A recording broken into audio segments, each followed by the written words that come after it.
Okay, so finally for this week, we have some assignments that I would like you to get through before the end of next week. And the purposes of these assignments is just to try and make sure that you have absorbed and understood all the information that we have talked about this week so far.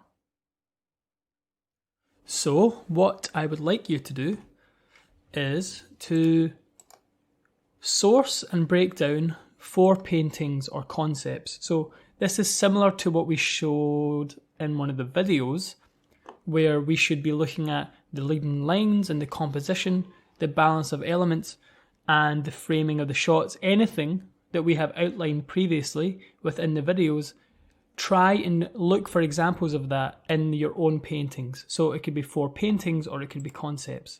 So if you remember previously, we went through and we spoke about the leading lines and the context and the focus and the colour. So find good examples of these and try and explain them in your own words. And that would hopefully help cement what we spoke about this week.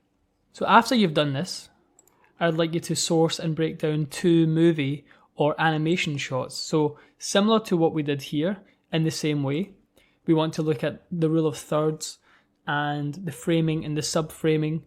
We also want to look at the camera angle and the camera choices and perhaps try and outline some of the reasons behind why you believe that these camera choices were made. And again, just to further cement what we have spoke about this week. Finally, it would be good if you could find 1 or 2 examples of landscapes and break them down and analyse them in the same way that we did in the video. So take a look at the groupings and take a look at the climate and the type of trees that are growing there, and try and break down what makes this environment unique. So this could be a more mountainous environment. You could choose a canyonous environment or a desert or an icy tundra. It's up to you.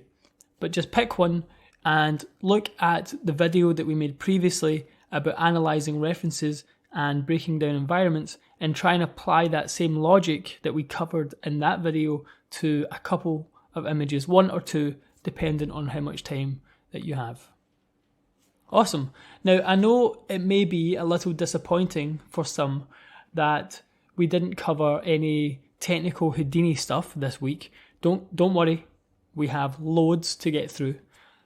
But without this knowledge, all you're doing is using the programs to create images, but maybe not in the most appealing way. And it's really important that if we want the final image to look good, we need to understand more than just the program and the techniques themselves.